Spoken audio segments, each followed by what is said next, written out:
ఓం శ్రీ గురుభ్యో నమః. మంచి మాటలు చెప్పి మానవత్వం నేర్పేదే గురువు.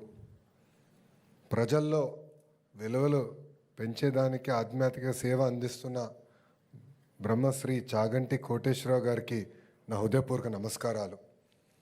ఈ కార్యక్రమానికి విచ్చేసిన గౌరవ ఎంపీ కేశినేని చిన్ని గారికి, ఎమ్మెల్యే బోండా ఉమా గారికి, కోన శశిధర్ గారికి, విజయరామరాజు గారికి, శ్రీనివాస్ గారికి, ఇతర అధికారులకి, నాకు నా గుండెల్లో పెట్టుకుని కాపాడే మా పిల్లలందరికీ పేరు పేరున నా హృదయపూర్వక నమస్కారాలు.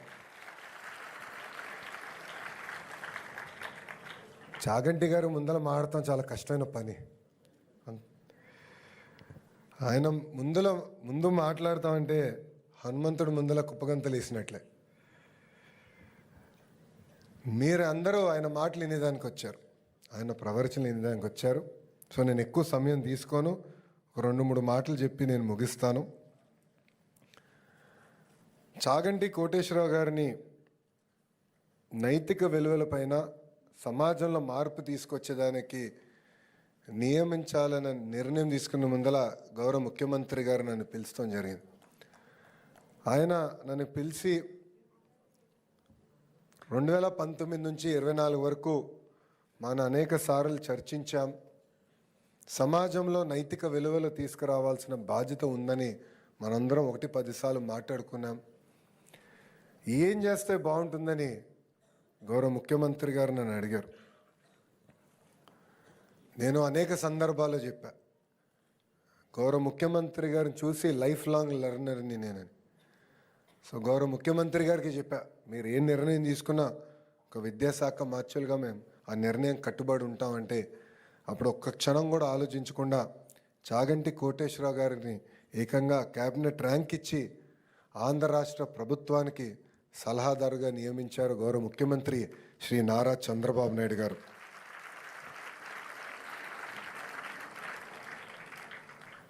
ఇది ఒక పవిత్రమైన బాధ్యత.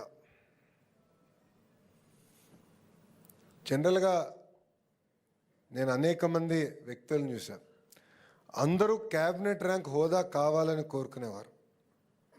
అలాంటిది చాగంటి గారికి క్యాబినెట్ ర్యాంక్ ఇచ్చినా మమ్మల్ని మొదటిసారి కలిసినప్పుడు కనీసం ఇచ్చిన కాఫీ కూడా ఏం తాగల, ప్రభుత్వం పెడుతున్న వాహనం వాడలా, ఆయన సెల్ ఫోన్ బిల్లు కూడా గురువుగారే ఈరోజు కడతాం జరుగుతుంది.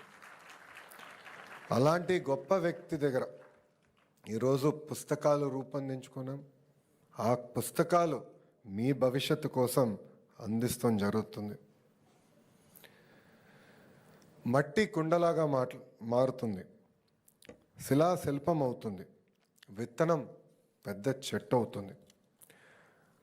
బడిలో పిల్లలకి చదువు ఆటలతో పాటు నైతిక విలువలు అందిస్తేనే సమాజంలో ఏ మార్పు మనం ఆశిస్తున్నామో ఆ మార్పు మనం సాధించగలుగుతాం. అటామిక్ ఎనర్జీ గురించి అందరు తెలిసిన విషయం. ఆ ఎనర్జీని బాంబులాగా వాడితే హిరోషిమా నాగసాగిలో జరిగిన విధ్వంసం మనందరం చూసాం.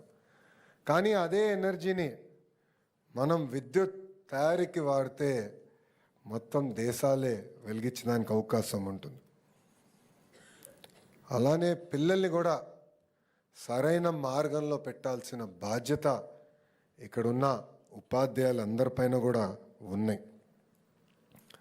మహిళల్ని గౌరవించాలి, పెద్దల్ని గౌరవించాలి, పేదలకి సేవ చేయాలి. కులం, మతం, ప్రాంతం అన్న పదం మా ఇంట్లో రాకుండా చేశారు నా తల్లి భువనేశ్వరమ్మ. ఆమె ఎప్పుడు కష్టపడాలి, నీ వంతు ప్రజలకి సేవ చేయి అని నాకు చెప్తూ వచ్చారు. ఈ కార్యక్రమానికి వచ్చే ముందల నేను కూడా మా మిత్రులతో, ప్రజాప్రతినిధులతో మాట్లాడుతూ వచ్చాం. ప్రభుత్వం చేయాల్సింది మేము చేస్తాం, పుస్తకాలు రూపొందిస్తాం, చాగంటి గారు లాంటి గొప్ప వ్యక్తులతో ప్రవచనాలు వచ్చే విధంగా చేస్తాం. కానీ అది సరిపోదు. మార్పు అనేది మన ఇంట్లో మొదలవ్వాలి. తల్లిగా, తండ్రిగా మన పైన ఉన్న అతి పెద్ద బాధ్యత ఇది. తెలుగు భాషలో కొన్ని వాడక పదాలు ఉంటాయి.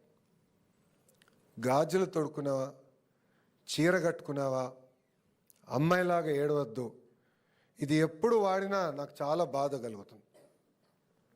అందుకే ఇక్కడున్న మహిళలందరూ చెప్తున్నా, మా చెల్లెమ్మలందరూ చెప్తున్నా, ఎవరన్నా ఇంట్లో కానీ ఇది వాడితే లోకేష్ అన్న చెప్పాడు ఇది వాడద్దు, వాడితే లోకేష్ అన్నే నేను పిలుస్తానని చెప్పాల్సిన బాధ్యత ఉంది.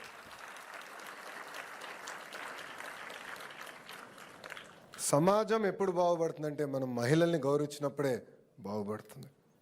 అందుకే సినిమాల్లో, వెబ్ సిరీస్లో కూడా మహిళల్ని కించపరిచే విధంగా వ్యాఖ్యలు ఉండకూడదని నేను ఇప్పటికీ మన గౌరవ ఉప ముఖ్యమంత్రి గారితో చర్చించా, గౌరవ ముఖ్యమంత్రి గారితో కూడా నేను చర్చిస్తాం జరిగింది. దీన్ని మేము ముందరికి తీసుకెళ్తాం. ఇంతేకాదు, నేను మంత్రి అయినప్పుడు ప్రాథమిక పాఠశాలలు ఇస్తున్న పుస్తకాలను నేను చూశాను. దాంట్లో ఇంటి పనులు చేస్తున్న ఫోటోలు చూశాను. అన్నీ ఆడవాళ్ళు చేసే ఫోటోలే వచ్చినాయి. నేను అది 50-50 చేయమని అధికారులకు ఆదేశించాను. అది మొన్న మీకు వచ్చిన పుస్తకాలు ఆ మార్పు తీసుకొచ్చాం.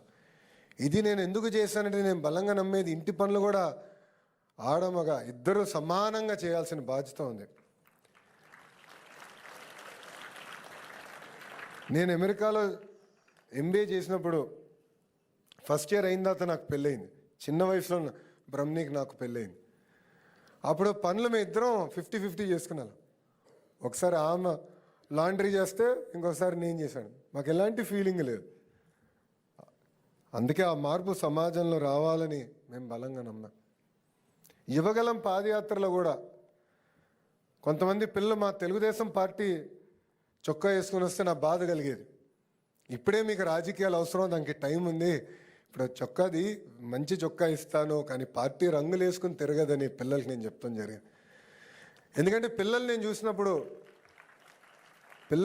చూసినప్పుడు నాకు దేవుడు కనపడతారు. అన్కండిషనల్ లవ్ ఇస్తారు మనకి. ఆ పిల్లల్ని చూసుకోవాల్సిన బాధ్యత మనందరిపైన ఉంటుంది. కొన్ని నిర్ణయాలు మన జీవితంలో మనకు మార్పు వస్తుంది. ఆ నిర్ణయం నాకు యువగలం పాదయాత్ర. ఆ యువగలం పాదయాత్ర నేను చేసినప్పుడు చంద్రగిరి నియోజకవర్గంలో, నాకు ఇప్పుడు కూడా బాగా గుర్తు, చంద్రగిరి నియోజకవర్గంలో మహిళలతో ఒక సమావేశం ఏర్పాటు చేసుకున్నాం. ఆ సమావేశం ఏర్పాటు అయిన తర్వాత ఒక తల్లి నా దగ్గరకు వచ్చింది. మొత్తం కప్పేసుకుని ఉంది, కేవలం కళ్ళే కనపడుతున్నాయి. వచ్చి మీతో పర్సనల్గా నేను మాట్లాడాలని, మీడియా ఎవరు ఉండకూడదు, ఎవరు ఫోటోలు తీయకూడదని నాకు చెప్పింది. నేను కూడా ఆశ్చర్యపోయా. ఇప్పుడున్న తరం అంతా ఫోటోలు పిచ్చి, సెల్ఫీలు పిచ్చి, షార్ట్స్, ఇన్స్టాగ్రామ్ పిచ్చి. ఇది తల్లి ఎందుకు వద్దంటుంది అనుకున్నా. అప్పుడు ఒక రూమ్లో కూర్చుని తల్లి ఆమె బాధ చెప్పుకుంది. ఆమెకి 3 పిల్లలు ఉన్నారు, 3 ఆడపిల్లలు. పెద్ద పాపని గంజాయికి బానిసలు చేసి శారీరకంగా 30 రోజులు వాడుకున్నారు. అది తెలుసుకున్న తల్లి ఆమె బాధ, ఆవేదన నాకు చెప్పింది.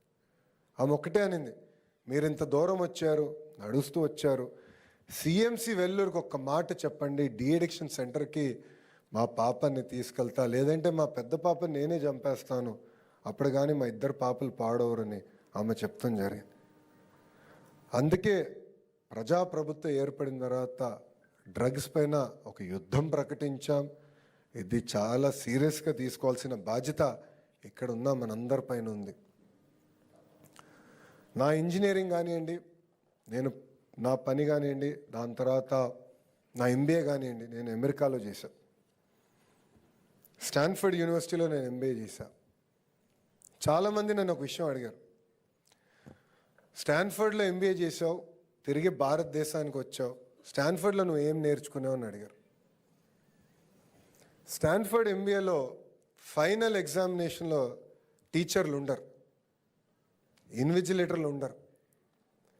ఎగ్జామ్ పేపర్లు తీసుకొచ్చి అక్కడ టేబుల్ పైన, ఇంత పెద్ద హాల్ ఉంటే టేబుల్ పైన ప్రొఫెసర్ గారు పెట్టి వెళ్ళిపోతారు. మాకు ఒక ఆనర్ కోడ్ సిస్టమ్ ఉంది. ఆల్టర్నేట్ చైర్లో కూర్చోవాలి.